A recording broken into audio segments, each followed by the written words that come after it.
Buenos días a todos. Eh, Vamos a hablar hoy de trabajo de parto. Vamos a hacer una presentación lo más práctica posible para que les sea útil.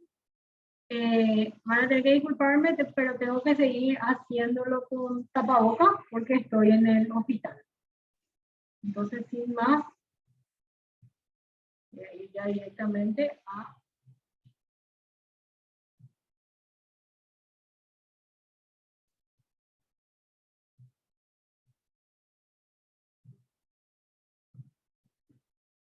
Bueno. Un parto a término, hablamos cuando es un parto entre las 37 y las 41 semanas. Y parto posttérmino a partir de las 41 semanas. Antes de las 37 semanas, hablamos que es un parto pretérmino. El trabajo de parto es el conjunto de fenómenos fisiológicos que tienen por objeto la salida de un feto viable de los genitales maternos. Tenemos 3 periodos. Atención acá, porque estas palabritas tienen diferencia. Tenemos periodos y tenemos también etapas del trabajo de parto. En los periodos tenemos la primera parte, que consiste en borramiento y dilatación del cuello. Luego está la expulsión del feto. Y tercero, la salida de la placenta y las membranas. Durante el trabajo de parto se producen fenómenos activos y pasivos. Los fenómenos activos son las contracciones y los pujos. Los fenómenos pasivos son aquellos que se producen sobre el canal del parto. Vamos a hablar primero de los fenómenos activos. Las contracciones. Las contracciones tienen un tono, que es la presión más baja a la que se encuentra el útero entre una contracción y otra. Generalmente es muy importante tener en cuenta esto, porque hay ciertas distocias de contracción que no respetan esta pausa entre una contracción y otra y pueden llevar a complicaciones, como son, por ejemplo, el desprendimiento de placenta no interna. La intensidad, el aumento de presión sobre la pared uterina, la frecuencia se anota como la cantidad de contracciones en 10 minutos y el intervalo es el tiempo entre 2 contracciones. La actividad uterina se halla aplicando una fórmula de intensidad por frecuencia y se mide en unidades Montevideo. Esto es lo que todas las contracciones del trabajo de parto deben respetar, lo que se llama el triple gradiente descendente. Que sabemos que el marcapaso está en uno de los cuernos uterinos, se propaga en forma descendente y la duración de la fase sistólica es mayor en las partes altas que en las partes bajas, y la intensidad también es más fuerte en las partes altas que en las bajas. Estos son métodos para registrar las contracciones uterinas. Uno de ellos es la palpación abdominal, que a todos los que hemos hecho obstetricia nos ha tocado uno tener que controlar las contracciones, y ahora que ya somos especialistas más aún con nuestras pacientes, por eso decimos paciencia de santo tiene que tener el obstetra. El registro de la actividad uterina también se puede hacer utilizando este aparato que puede registrar al mismo tiempo las contracciones y el latido cardiofetal. Y también hay una forma de hacer una topografía interna, pero que es muy experimental y no se usa en la práctica clínica diaria. La palpación percibe por encima de 10 milímetros del tono normal, tiene que ser una presión mayor a 20 milímetros de mercurio, y la duración real es mayor que la percibe con mano plena. Estos son tipos de contracciones. Sabemos que a lo largo del embarazo, cuando estudiábamos generalidades, habían distintos tipos de contracciones. Tenemos las contracciones de tipo A, que son las de Álvarez, que tienen poca intensidad, abarca pequeñas áreas del útero, la frecuencia es una más o menos por minuto, y generalmente no son percibidas por la madre. Las de tipo B o de Braxton-Hicks tienen una mayor intensidad, abarcan áreas más grandes del útero y la frecuencia más o menos son 11 por hora. Sí, ya son percibidas por la madre. Es importante recalcar que también en las pacientes en las que son primigestas, se debe enseñar a diferenciar lo que son las contracciones de Braxton Hicks de lo que son las verdaderas contracciones del trabajo de parto y a veces también de lo que son movimientos fetales. Los signos de que están comenzando el trabajo de parto es que las contracciones se hacen regulares. El tema del dolor, la mayoría de las mujeres le duele, pero esto depende mucho también del umbral del dolor individual, ya que para algunas son insoportables y para otras son absolutamente desapercibidas. El reblandecimiento y la centralización del cuello, eso ya podríamos constatar cuando tenemos un tacto, o si hay borramiento y dilatación del cuello. Los pujos son otros de los fenómenos activos. El pujo es precedido por una corta expiración, después de la cual la glotis se cierra y hay contracción de los músculos expiratorios. Esto aumenta la presión abdominal, la presión del miometrio y la presión intrauterina. Cada contracción más o menos tiene 2 a 6 pujos y cada pujo dura 5 segundos. Más adelante vamos a ver que los pujos pueden ser espontáneos o pueden ser guiados por el que está haciendo el parto. El deseo de pujar generalmente se presenta cuando la dilatación es completa y ya se comienza a producir la distensión de la vagina, vulva y períneo. Estos son los pujos dirigidos, que son conducidos por quien atiende el parto. Esto generalmente sucede cuando, por ejemplo, le aplicamos a la paciente una analgesia peridural. Entonces la paciente no siente el momento en el que tiene que pujar. Entre los fenómenos pasivos tenemos desarrollo del segmento inferior. El segmento inferior corresponde a lo que es el istmo en el cuerpo del útero, que se va formando hacia la tercera mitad del embarazo, hacia tercer trimestre, perdón, y de ser algo así muy pequeño, se va aumentando en centímetros. También es importante recordar que es ahí donde se realiza la incisión de la cesárea de Kerr o cesárea segmentaria articular. ¿Por qué? Porque es el lugar donde es más fino el útero y por lo tanto la hemostasia es más sencilla y también la sutura, ¿verdad? Borramiento y dilatación del cérvix, dilatación de la infección cervical de la vagina, la expulsión de los limos, que nuestra gente le conoce como la seña, la formación de la bolsa de las aguas, la ampliación del canal del parto y los fenómenos plásticos del feto. Se desarrolló el segmento inferior, ahí se ve, pueden apreciar muy bien cómo era inicialmente el istmo y cómo de tener 7 centímetros puede llegar a tener 12 centímetros finalmente en el útero a término. Este es el borramiento y dilatación, que es importante tener en cuenta que en la nudípara o la primigesta, primero se produce el borramiento y luego la dilatación, sin embargo, en la multípara se produce en forma simultánea. Ahí vemos como el cuello en la primera imagen está totalmente formado, es grueso, está cerrado.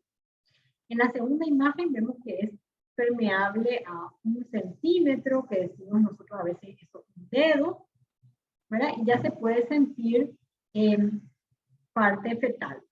En la tercera imagen vemos que el cuello está dilatado a 5 centímetros, eso generalmente corresponde a 2 dedos separados entre sí. Y en la cuarta imagen vemos una dilatación completa, que es cuando ya no se sienten prácticamente los bordes del cuello del útero. Es importante también que recuerden que para hacer un pronóstico del canal del parto, se tiene en cuenta el borramiento, la dilatación del cuello, así como la posición del cuello y la altura de la presentación. Esto se conoce como score de Bishop. Se le va dando una puntuación y de acuerdo a la puntuación que tenemos un pronóstico favorable o no para un parto vaginal. Esta es la dilatación de la inserción de la vagina. La expulsión de los limos y pérdida de tapón mucoso, que a veces se puede producir hasta varios días antes de que se inicie el trabajo de parto. La formación de la bolsa de las aguas, Esta puede ser plana, puede ser convexa, puede ser cilíndrica o puede ser en reloj de arena. Y cuando es en reloj de arena, tenemos la complicación de que ahí puede haber más fácilmente algo que se llama prosidencia del cordón, que es que el cordón se ubique por delante de la presentación y con ello se produzca, al producir, por ejemplo, una amniocentesis, una amniorexis, una salida del cordón con la compresión del mismo y llevar a una hipoxia fetal.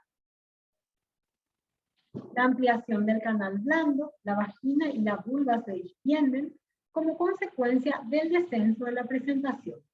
Cede el diafragma muscular de los elevadores del ano y se produce la retrofusión del foco.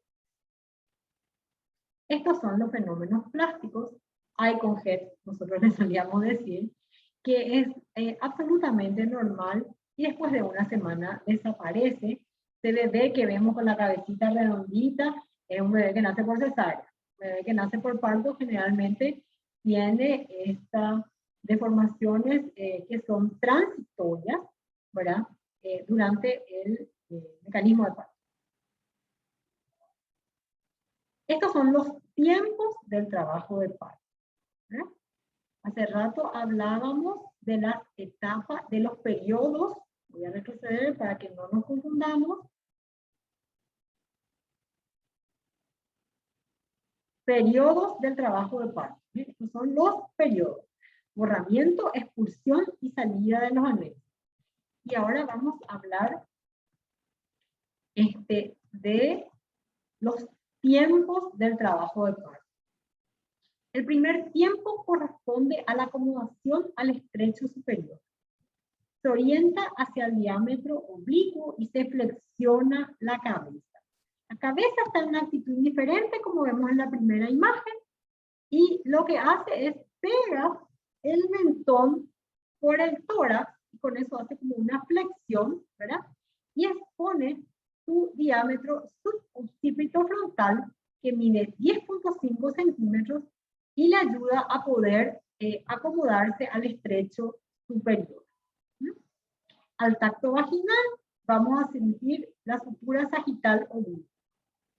Ahí está la imagen inclusive del esquema que vamos a constatar al realizar un tacto vaginal. El segundo tiempo corresponde al descenso o encajamiento. La cabeza puede descender en forma recta, que es sinclítica, donde descienden los dos parietales a la vez, o en forma asinclítica, donde desciende primero el parietal posterior y luego el parietal anterior. La forma asinclítica es la más frecuente. Estos son los planos de Hodge, donde vemos que el primer plano corresponde al promontorio y va hasta el borde superior del pubis. Ahí, cuando está a esa altura la presentación cefálica, hablamos de que está insinuado. El segundo plano, cuando alcanza, está fija y corresponde a la cara anterior de la vértebra sacra y al borde inferior del pubis. Cuando alcanza el tercer plano, hablamos de que está encajada, y en el tacto lo que vamos a sentir son las espinas ciáticas. Y luego ya está cuando está profundamente encajada, que está en el cuarto plano. El tercer tiempo corresponde a la acomodación al estrecho inferior por rotación interna. La cabeza rota, la cisura sagital se coloca en dirección antero-posterior, el diámetro mayor de la pelvis a ese nivel es el antero-posterior, por eso se ubica así, y los hombros se acomodan al estrecho superior. En el tacto vamos a sentir la sutura sagital en antero-posterior y la fontanela posterior debajo del pubis. Sobre todo cuando estamos hablando de una variedad que va a desprender el occipito púbico, que es la variedad más eutóxica, más frecuente también. Es importante que recuerden que acá yo me estoy basando en los tiempos del trabajo de parto de la presentación cefálica de vértice. Es esto lo que vamos a sentir al tacto. Es esta la rotación que se produce para llegar al segundo plano. En el tercer tiempo. Y el cuarto tiempo es el tiempo de desprendimiento. 98,5, como les decía, desprenden en occipito pulcro. Después hay una variedad mucho menos frecuente, que es en occipito sacra. Generalmente nosotros sabemos que ya se va a producir el desprendimiento porque se produce el bostezo del ano. Ese también es el momento en que el obstetra o el que está atendiendo el parto se debe dar cuenta de si el periné es o no distensible, y en caso de tener que hacer una episiotomía es el momento de realizar.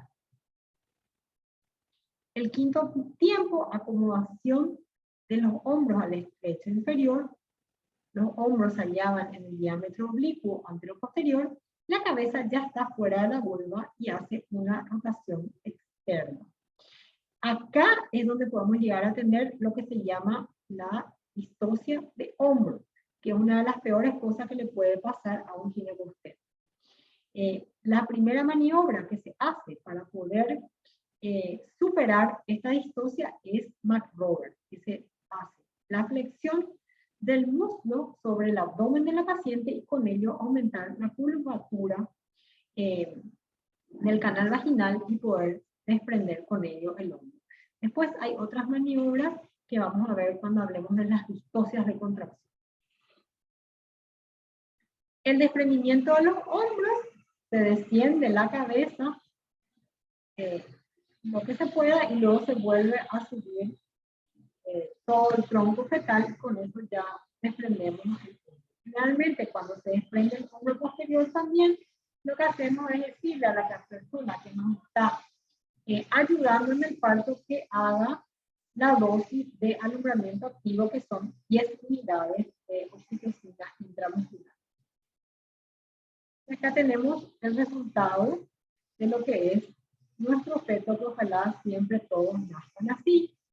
Una vez que nace, tenemos que esperar que pare de latir el cordón, los 2 minutos de oro, y ahí recién realizar el pinzamiento del cordón posterior a ello, cortar, y se va el bebé o encima de la madre, o se va con el pediatra si es que está en alguna situación particular que necesite maniobras de reanimación.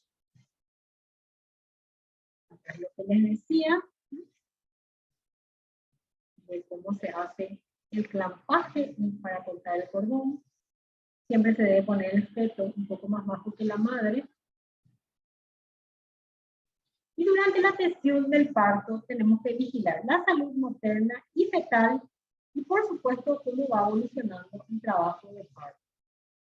Es importante tener hecha la hoja clínica perinatal y control de signos vitales cada 4 horas. Actualmente no realizamos enema, tampoco rasurado.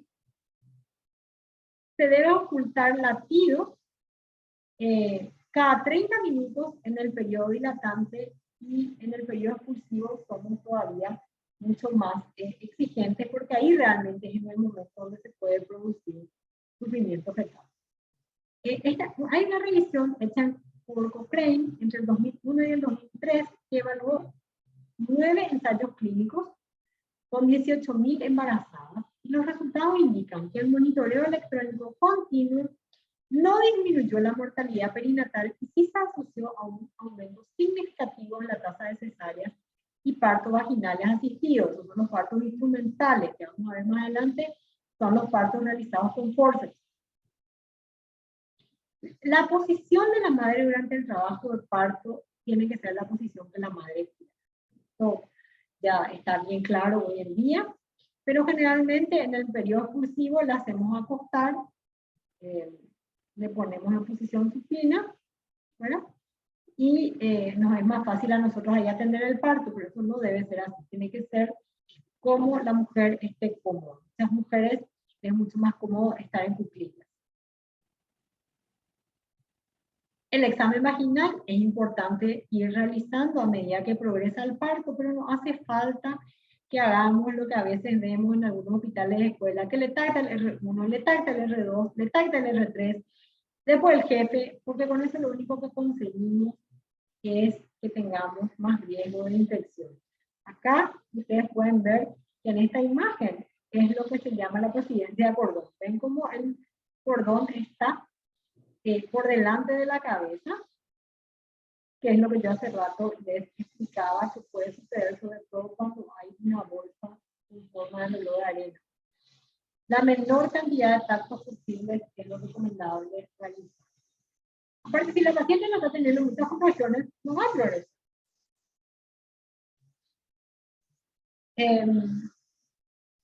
Decimos que no está progresando el trabajo de parto. Es una para cuando luego de una hora no hay un avance en la dilatación, y en una para luego de 3 horas.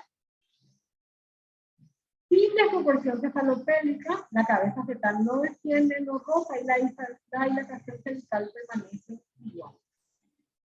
Este es el partograma que cuando los técnicos por sala de parto van a ver. Se hicieron 1188 partos utópicos con peto único, presentación cefálica, de inicio y terminación espontánea sin medicación y con evolución normal de sus recién nacidos. Y de eso se sacó que era útil realizar este esquema durante el trabajo de parto, donde vamos consignando la presión arterial materna, la frecuencia cardíaca fetal del feto, por supuesto del bebé, y la cantidad de contracciones que tiene, la intensidad de la misma, y se tiene que anotar también si es que hacemos, por ejemplo, maniobras como agregar oxitocina o realizar amiorrea, y la hora también a la que esto se realiza. Este es el manejo activo del trabajo de parto, donde está haciendo anatomía temprana, se agrega oxitocina, y hay evidencias científicas que demuestran que su utilización rutinaria no produce beneficios en la evolución de un trabajo de parto normal. La anatomía temprana favorece la presentación del tipo 1, que es descenso del latido cardiofetal coincidentemente con las contracciones uterinas. Esto se puede ver también en un estudio que se llama cardiotopografía y se ve como si fuera en espejo. Reduce solamente 30 a 120 minutos la duración del trabajo de parto y tiene que reservarse para aquellos partos que presentan un progreso anormal. No hay evidencia clínica que demuestre que la utilización libre de oxitocina durante el trabajo de parto sea beneficiosa y solo tiene que ser utilizada cuando hay, por ejemplo, algún tipo de distosia de contracción que requiera que se agregue la dosis. Durante el periodo expulsivo, el pujo, si el trabajo de parto se desarrolla en forma normal, no se va a hacer a la paciente si ella no tiene ganas. Y la maniobra Christeler actualmente está totalmente contraindicada. Lo que tiene que hacer el obstetra en el periodo expulsivo es proteger el perine. Ahí vemos como una mano ataja la cabeza del bebé y con la otra mano se protege el perine. Esa maniobra de poner las dos manos así es muy importante para que también la cabeza no desprenda en forma brusca y con ello no se produzcan desgarros parouretrales. Un estudio controlado multicéntrico comparó dos actitudes y mostró un ligero incremento del dolor en el grupo no intervencionista, o sea, el que no ni siquiera le toca a la madre, no habiendo diferencia entre los dos grupos con respecto al riesgo del trauma perineal. Esto es muy frecuente que la gente que rota por sala de parto también va a ver hacerle masaje o deprimir el perine. Eso lo único que hace es ayudar a que haya más desgarros. Y hasta acá vamos a llegar hasta los desgarros porque ya es tema de otra clase, los desgarros, los tipos de episiotomía y demás.